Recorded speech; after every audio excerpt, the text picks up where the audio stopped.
समझ नहीं आया कि पाकिस्तान ने किया क्या। जब जब पाकिस्तान किसी टूर्नामेंट में बुरी तरह हारता है भाई तब वो खड़े होते हैं, भाई माजी में हुआ है। बट तो कनाडा आपने हरा भी दिया, आयरलैंड हरा भी दिया, और यूएस अगर आयरलैंड से जीत गया तो क्या होगा। जब आप कप्तानी से हटा दिए जाते हो, ये आपके बोर्ड की भी गलती है। आपने किसी और को कप्तान बनाया, उसको एक सीरीज बाद थैंक यू करके बाबर को कहा दोबारा बन जाओ। कप्तानी दोबारा लेके ना इन्होंने शायद अपने ऊपर अनड्यू प्रेशर बना लिया। हाय व्यूअर्स, दोस्तों पाकिस्तान इंडिया से मैच हार चुका है, इंतहाई इंपॉर्टेंट मैच। तो अब कैसे पाकिस्तान सुपर 8 के लिए क्वालिफाई कर सकता है, कौन कौन सी टीमों को पाकिस्तान हराए या कौन कौन सी टीमें एक दूसरे को हराएं तो पाकिस्तान के लिए एक रास्ता निकल सकता है। तो चलते हैं माहिर क्रिकेट एनालिसर विक्रांत गुप्ता की जानिब कि वो क्या कहते हैं कि क्या क्या पॉसिबिलिटीज हो सकती हैं कि पाकिस्तानी टीम आगे सुपर 8 के लिए क्वालिफाई कर सकती है। तो let's go to the Vikrant Gupta's interview. Vikrant ji, हुआ क्या पाकिस्तान का? मैं आपका जब आप थर्ड ओवर या फोर्थ ओवर के बाद डिस्कशन कर रहे थे और उस टाइम आपका टॉपिक ये था कि बुमराह को लेट लाया गया है, वो डिस्कस हो रहा था। जी, जी, जी। और मैं उस टाइम से गुजरा तो मैंने कहा ये बड़ा वैलिड पॉइंट रेस कर रहे हैं। तो तब तक तो इंडिया लग ही नहीं रहा था ना। आपने इंडिया की देखो आज मैच इंडिया बहुत बड़ा जीता है, पर बैटिंग पर पर्दा पड़ जाएगा। इंडिया ने जो जो कहा वो उल्टा किया।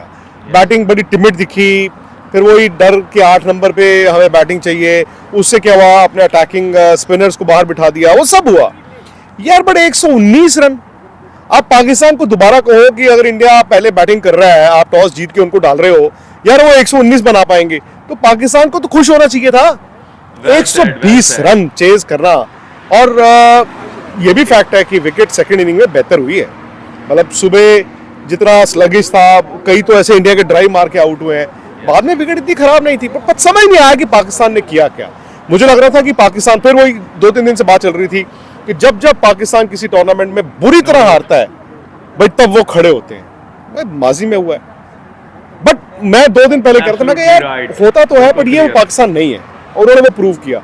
सर आपका मैच दूसरे ओवर, चौथे ओवर बैटिंग में, 5वें ओवर, 6वें ओवर, 10वां, 12वां, उसके बाद 14वें ओवर में जाके लगा यार ये तो पाकिस्तान हार ही रहा है।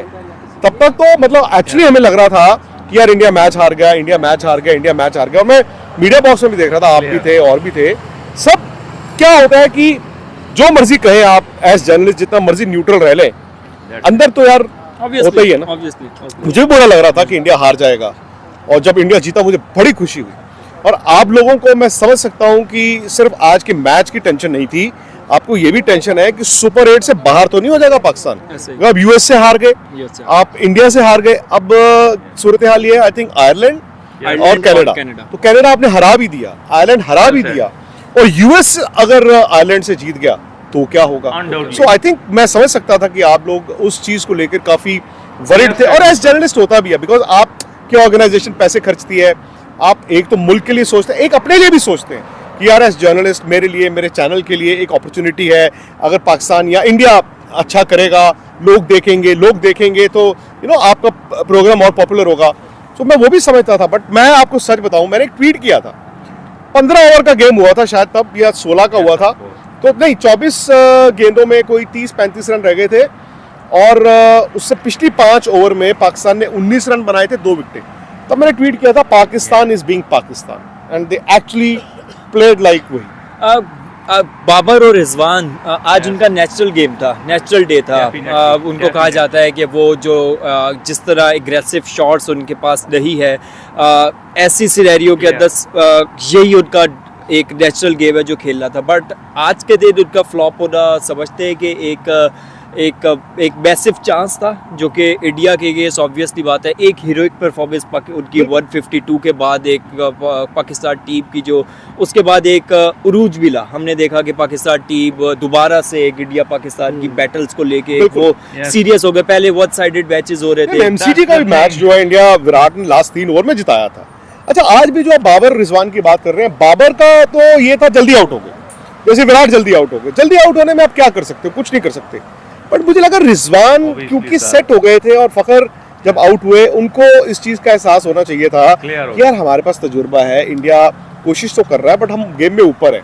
आई थिंक वहां पर ना लैक ऑफ गेम सेंस पहले फखर की और उसके बाद रिजवान की। जरूरत नहीं थी, क्योंकि आप अगर मैं इंडिया के पॉइंट ऑफ व्यू से सोचूं और या इंडियन फैन या इंडियन मीडिया, हम तो ये सोच रहे थे यार एक और आउट हो जाए, यार एक और आउट हो जाए।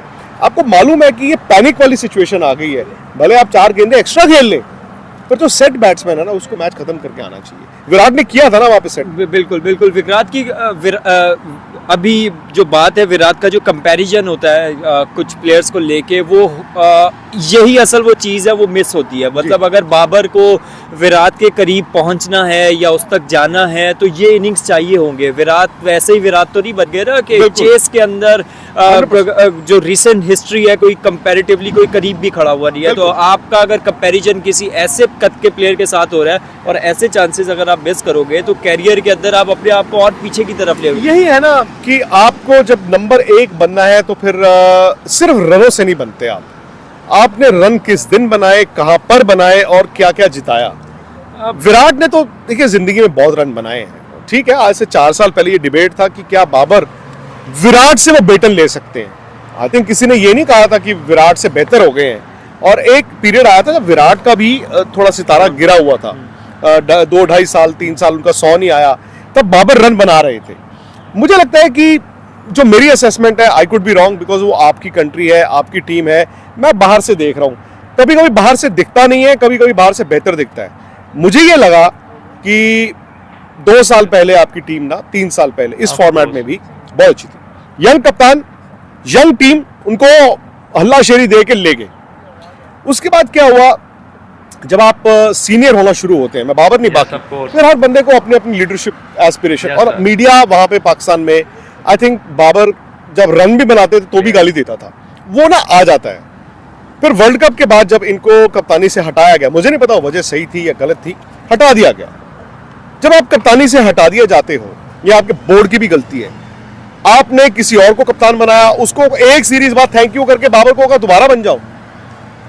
घाव, मुझे चोट लगी, मुझे चोट के घाव भरने में वक्त लगता है, और अभी तो उनको 1-2 महीने के घाव थे। दोबारा आप 1-2 महीने की कप्तानी, मुझे बताइए कहां पर चेंज होती है कि मैं को हटा दिया गया और 2 महीने बाद मैं दोबारा कप्तान बन जाऊं। सर ड्रेसिंग रूम वही है, और जिसको बना के दोबारा हटाया आपने, क्या वो ठीक है? क्या वो ठीक है? उसको नहीं लग रहा होगा पूरा, ऊपर से मैं जितना मर्जी हंस लूं, लेकिन उसको तो ऊपर से लगता होगा यार ये क्या मेरे साथ हुआ। फिर 2 लोग उसके भी दोस्त होंगे, वो सल्क करते हैं। फिर मुझे लगा कि मोहम्मद आमिर और इमाद वसीम अच्छे प्लेयर है, बट वो टीम से बाहर थे, फिर टीम में आए। क्या वो आपके कप्तान की रजामंदी से आए या उनको डाला गया? उन्होंने परफॉर्म भी किया। तो ये सारी चीजें मुझे लगता है कि कप्तानी दोबारा लेके ना इन्होंने शायद अपने ऊपर अनड्यू प्रेशर बना लिया।